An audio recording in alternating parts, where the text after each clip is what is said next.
hindi mo maintindihan kung bakit mabilis sa iba na kritik at dahan-dahan sa kapamilya. Akala ko sasabihin niya na file na ng kaso, pero hindi ganon.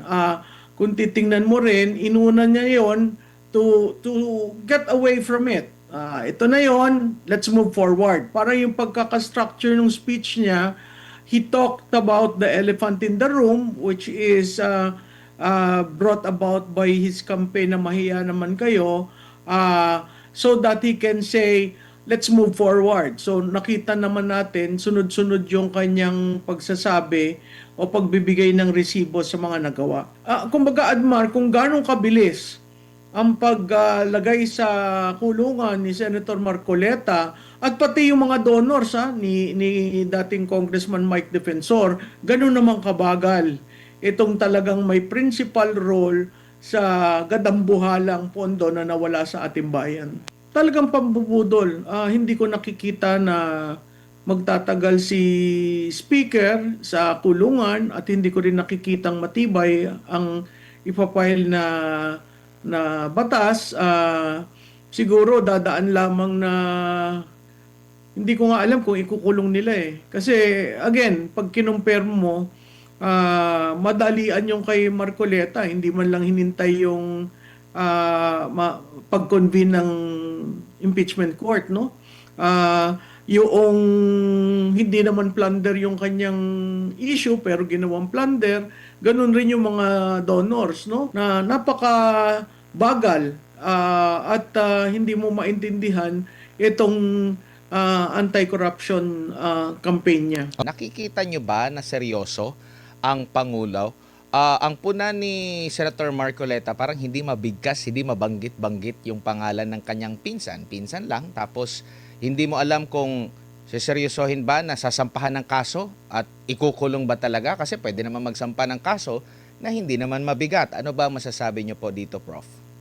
Well, Admar, kung after 1 year, nasa investigation level pa lang, ako'y nagdududa rin, no? Nabanggat mo si Senator Marcoleta, immediate yun, no? Pinipresenta niya ang sarili niya, sabay, may warrant of arrest na at nakulong na, no?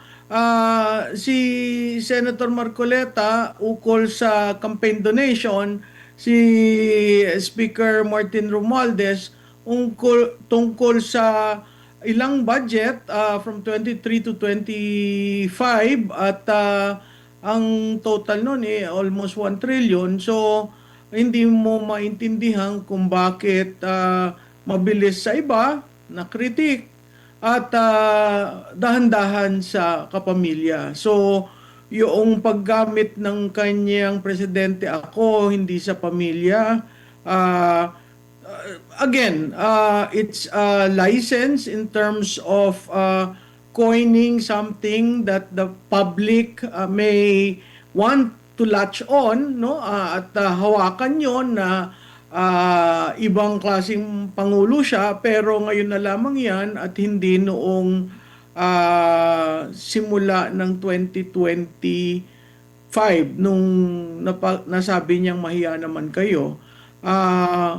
Pangalawa, akala ko sasabihin niya na file na ng kaso, pero hindi ganon. Kung titingnan mo rin, inuna niya yon to get away from it.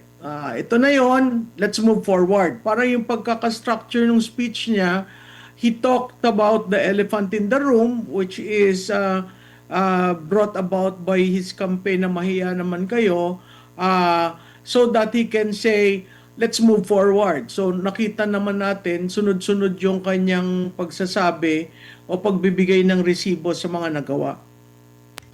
At kapansin-pansin, parang hindi yata niya nabanggit na pinsan. Kaya nga ito yung kinwestiyon ni Senator Marcoleta na ang daming dating speaker, no? Hindi niya mabigkas. Tapos ito pa, Prof, no, basahin ko lang, no, yung kanyang nabanggit kahapon. At dumating na tayo sa punto na ayon sa Ombudsman ay malapit na ang paghahain ng patong-patong na kaso laban sa dating speaker. Masakit man sa akin ito, ngunit kailangan natin gawin ang tama. Now ngayon, ang tugon naman dito ni dating Speaker Ferdinand Martin Romualdez, gumamit din siya ng salitang masakit. Sabi niya rito, quote and quote, "Masakit man ito sa aming pamilya, iginagalang ko ang pagiging pahayag ng Pangulo." Now ngayon, kung ito'y nabasa ng ating mga kababayan, talagang nagkakaroon sila ng pagdududa na baka scripted lang ito. Kasi alam naman natin, ang SONA, pag ikay nabanggit dyan, negative o positive, malaking epekto yan sa imahe mo, either negative or positive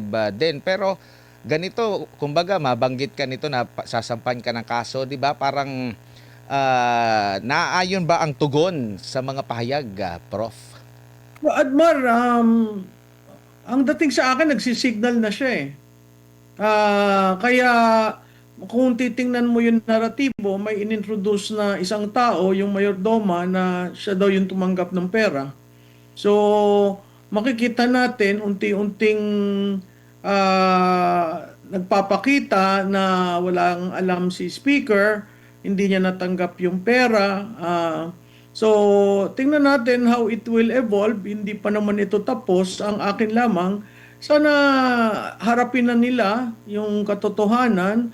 At pangalawa, hindi lang naman si Speaker yan eh. Marami pang mga nasa ilalim ng Office of the President, katulad ng Executive Secretary, yung pamangkin ng Executive Secretary, yung dating DBM Secretary, yung dating Undersecretary ng DepEd. Magtataka ka na parang tinutuon na lamang kay Speaker, samantalang yung mga kongresista na merong pag-aari at conflict, yung kontratista sila, ay hindi na nababanggit, no? So makikita natin, akala ko he will make public, si Presidente will make public the report of the ICI.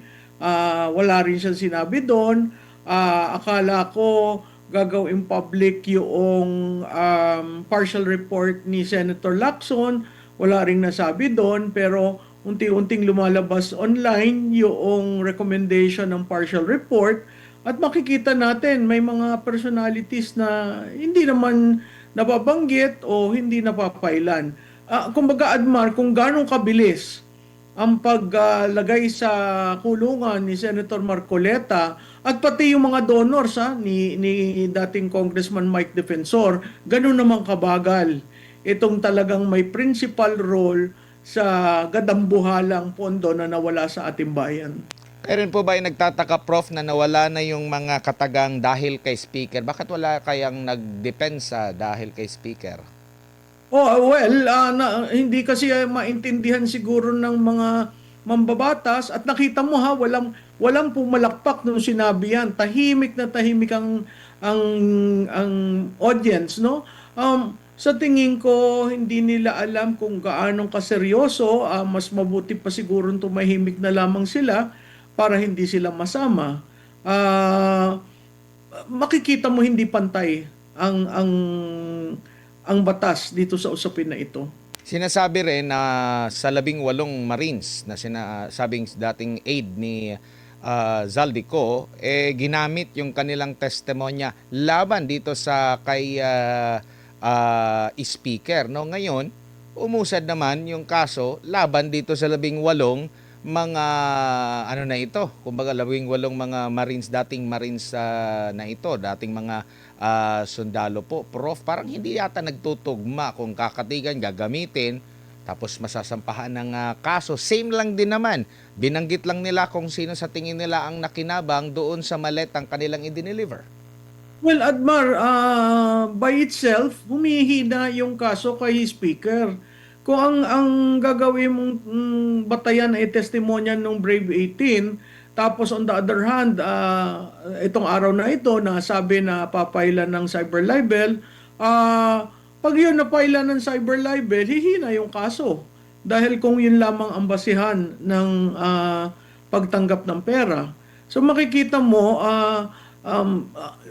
kinuha nung isang kamay, hihilahin nung isang kamay. So, talagang pambubudol. Hindi ko nakikita na magtatagal si Speaker sa kulungan, at hindi ko rin nakikitang matibay ang ipapile na batas, siguro dadaan lamang na hindi ko nga alam kung ikukulong nila eh. Kasi again, pag kinumpare mo, madalian yung kay Marcoleta, hindi man lang hinintay yung pag-convene ng impeachment court, no? Yung hindi naman plunder yung kanyang issue pero ginawang plunder, ganun rin yung mga donors, no? Yung donors medyo that will set the stage for the 2028 election. Kung donor ka, mag-iingat ka kasi ganito nga nangyari. Ngayon lang sa ating kasaysayan na nangyari na ang donor nakasuhan at ang kaso ay plunder. At eto pa, yung ipinagmalaki ng presidente na merong nabulgar na nakawan na maabot na yata sa trilyong piso, yun pa yung wala pang nakulong at hindi mabilis. Doon naman sa private, yung donor na hindi naman pera ng taong bayan, abay mas nauna pang nakulong, Prof. Tama yan, no? At binanggit niya sa kanyang SONA na medyo contradictory rin, no? Then sa paglaban sa accountability, sinabi niya 250 billion ang nabawi na. Pero ang nabalik sa Treasury, 800 million. So 4% lang yun. Ano nangyari dun sa iba? Kasi ang sabi niya dyan, ang claim niya sa SONA niya, sinisigurado ko sa inyo na ang maibabalik na pera, ang mababawing pera ay gagamitin ng gobyerno. Kung yun pa lamang, 250 billion pa lang ang nababawi at 800 million lamang ang nabalik sa Treasury, anong ibig sabihin nun? Na napaka-bagal at hindi mo maintindihan itong anti-corruption campaign niya.